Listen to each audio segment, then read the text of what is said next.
ತೆಂಗಿನ ತೋಟ. ಹಲೋ, ಏನು ಸರ್ ಸಮಾಚಾರ? ಕಾಫಿ ಆಯ್ತಾ? ಊರ ಪಕ್ಕ ಇರೋ ಪ್ರಾಪರ್ಟಿ 2 ಎಕರೆ, 1-2 ಕುಂಟೆ ಜಾಸ್ತಿ ಬರ್ಬೋದು, 3 ಕುಂಟೆ 2 ಕುಂಟೆ ಜಾಸ್ತಿ ಬರ್ಬೋದು. ತೆಂಗಿನ ಮರ ಇದೆ, ಚೆನ್ನಾಗಿ ಫಲ ಬಿಡ್ತಾ ಇದೆ.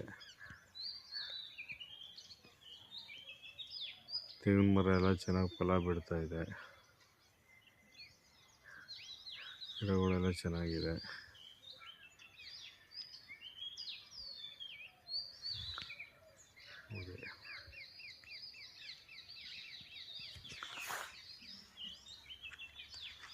ರೋಡ್ ಫೇಸು 100 ಅಡಿ ಬರುತ್ತೆ, 150 ಅಡಿ ಬರುತ್ತೆ. ಸಿಮೆಂಟ್ ರಸ್ತೆ.